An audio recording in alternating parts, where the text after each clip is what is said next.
Good morning, freaks, friends, and fools of all kind. Okay, so I just saw the 100th episode of the Within Reason podcast, which, classic, delicious media, longest they ever made, 3.5 hours, I think. Fantastic, delicious. I ate it up on my lunch break. And Alex O'Connor seems to have a bit of a crisis with Zeno's paradoxes, especially those that require infinite sums.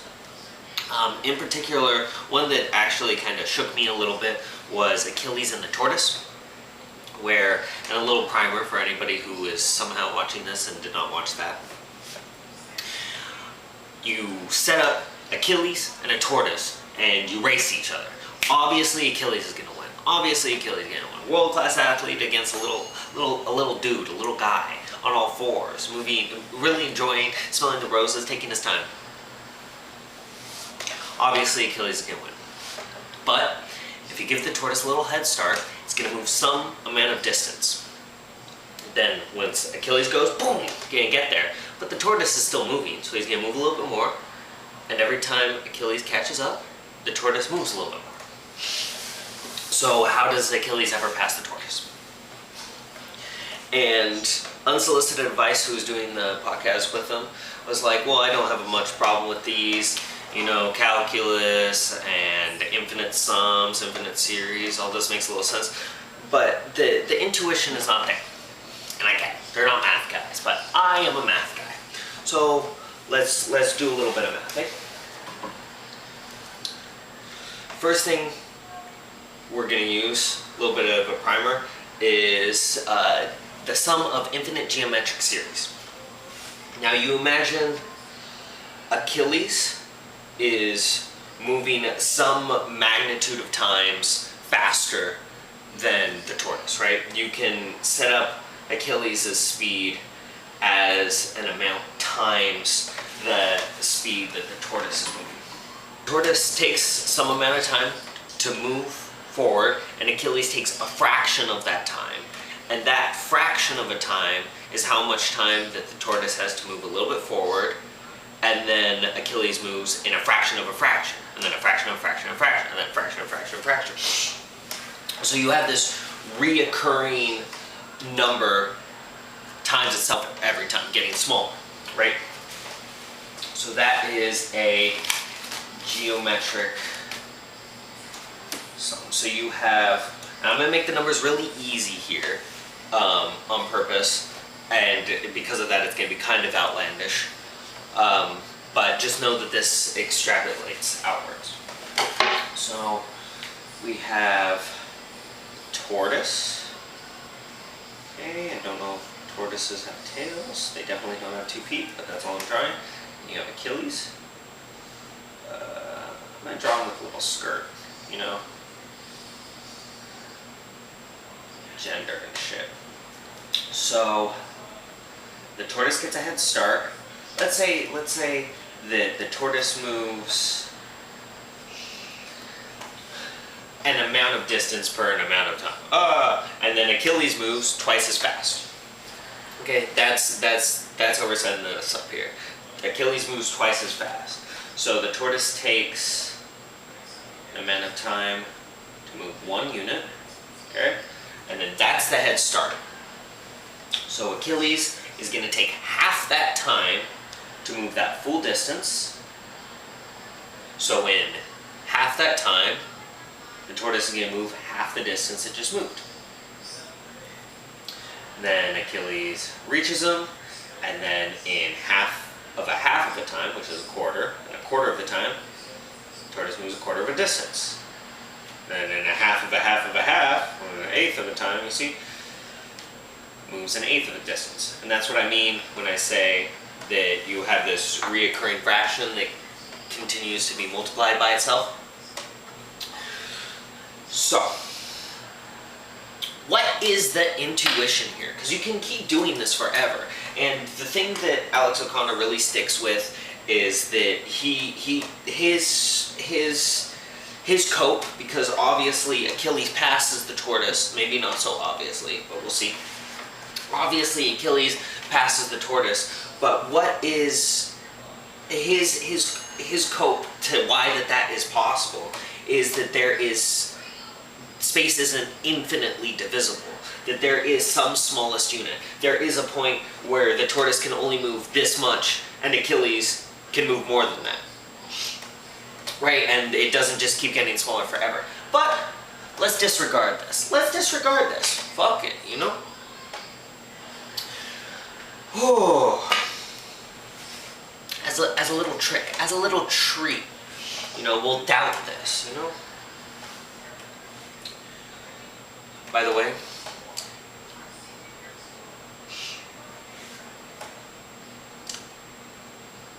love the standoff, love the March Madness bracket for philosophers. Damn shame we didn't get to see Jesus fight Dostoevsky. Shame we didn't see Jesus fight Dostoevsky.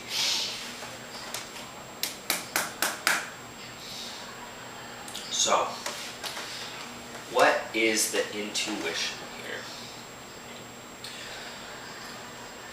The sum of a geometric series, I believe that's what it's called. If it's not called that, I'm going to put the real name right here, can be written like this.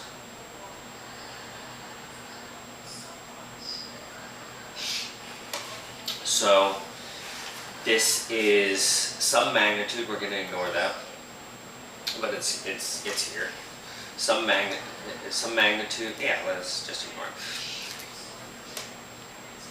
So you have some constant times itself some amount of times plus all the time. So we'll go through, and this is a sigma. If you don't know what that does, it sums a bunch of different versions of this shit. So what it does first is you go n is equal to 1, r to the power of 1 minus 1, r to the power of 0 is 1, plus, and then you tick this up. For infinity, that's what this means. For infinity.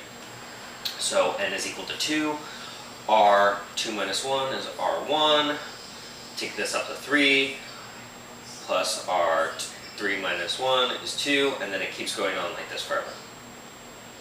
So the cases where this is equal to something are the cases where r is less than 1.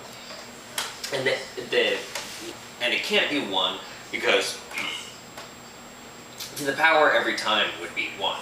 And then you have 1 plus 1 for infinity is infinite, right? But as long as it's less than 1, these keep getting smaller. Because a fraction times itself is always going to be smaller. You know? A half of a half is always smaller than a half, you know? 98 hundredths of 98 hundredths is going to be smaller than 98 hundredths. So, because this gets smaller every time, we know that r is less than 1. So in this specific case, we got 2, 4, 8, 16. This is r is equal to 1 half. So we have 1 plus 1 half plus a quarter plus 1/8 plus 1/16, on and on and on forever. And the sum of a geometric series is a over 1 minus r, if I remember correctly. And again, we're disregarding a, so it's just 1 over 1 minus r, which in this case would be 1 over 1 minus 1 half is equal to 1 over 1 half is equal to 2. Okay? What does this 2 mean? This 2 is the sum of all these distances to infinity. And I hear you, Alex. Just hold on with me. I get it. But you still don't understand how Achilles passes it. This number is it reveals something about what the paradox means, right? Without going down into infinities. this number is the point where Achilles meets the tortoise. And I know infinities are weird. Infinities are weird. I get it. But there is this crossing over point. Right? And that's what this is. And I can even prove it. So we have, I told you the numbers would get a little silly. So let's say that the tortoise is going 1 meter per second. I know. I'm doing it in meters for you, for you Brits. Love you. Achilles is going twice as fast, so 2 meters per second. So the formula for the distance the turtle moves is 1 meter per second times the time elapsed. Okay? And then the function for Achilles is 2 meters per second times t minus 1. Again, because this is all head start, and that's why I set it up like I did. The math is very easy. So t minus 1, because he doesn't get that extra for a second. And the point where they meet up, is the point where these two equations, get my handwriting, are equal.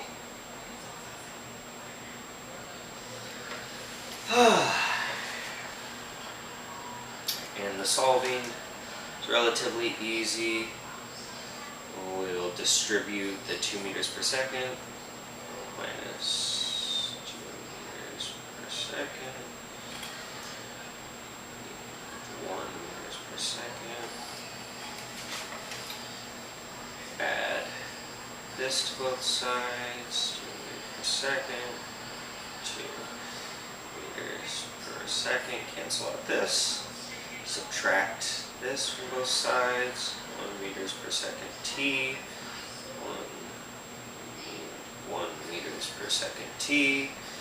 This cancels out. You have 2 meters per second is equal to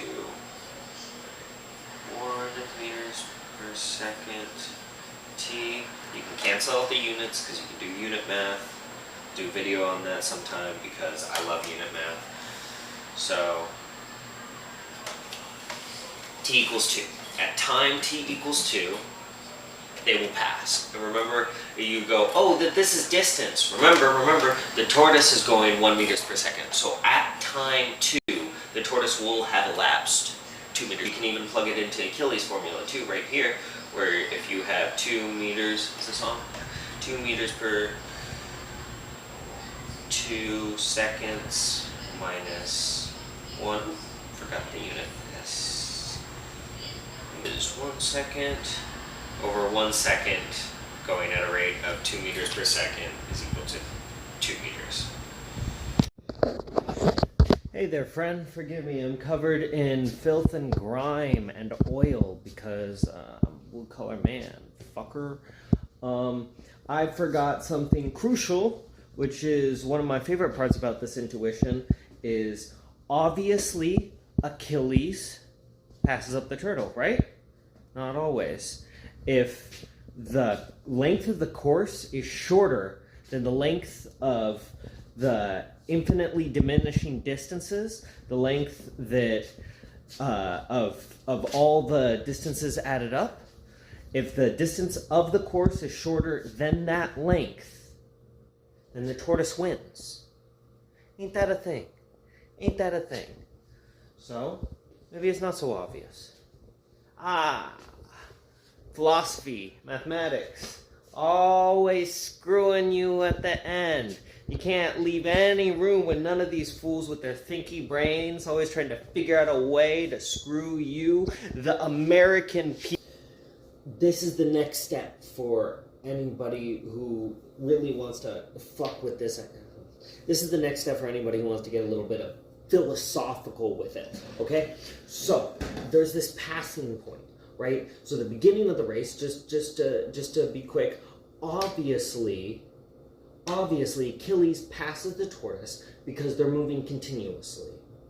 right? If you break it up into these little steps, you do the steps infinitely. But if you take an infinite series of tasks and each subsequent task is faster than the last at some, well, not even a meaningful rate. If each task is faster than the last at a continuous speed, where you're going faster and faster and faster and faster by the same rate, you will achieve an infinite number of tasks in a finite amount of time. Ain't it messy, right? So you imagine this midpoint, and it gets the chunks of time gets faster and faster and faster and faster and faster and faster and faster and faster until you have this amount of time, which is zero amount of time. The amount of it's a moment where they pass each other. It's not over a course of time. It's a moment where they are right next to each other. Okay, and then coming out of it goes faster, infinite things, and then it goes faster and faster, and then goes faster. So what does it look like after that?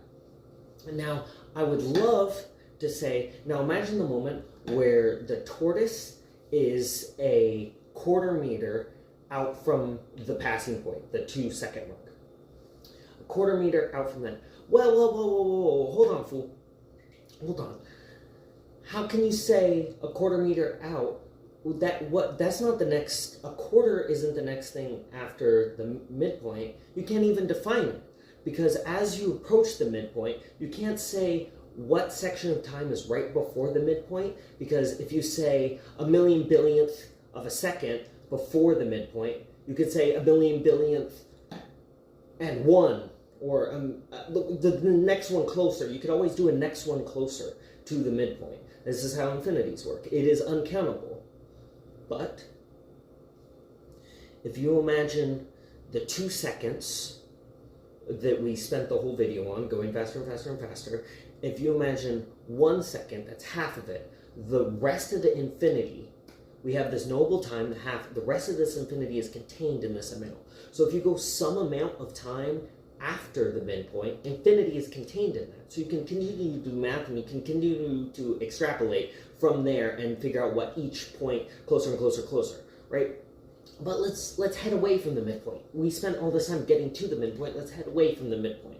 So you go a quarter after. If the tortoise moves a quarter, then the Achilles moves twice that. It goes a half. And then every time it's twice that, right? So the tortoise moves a quarter, it moves a half. The tortoise moves a half, it moves a whole. It moves a whole, it moves double. It moves double and double and double and double and double, which means it goes off into forever. This is also a geometric series, but it's not a convergent one, it's a divergent one, because it gets bigger and bigger and bigger. R is greater than 1.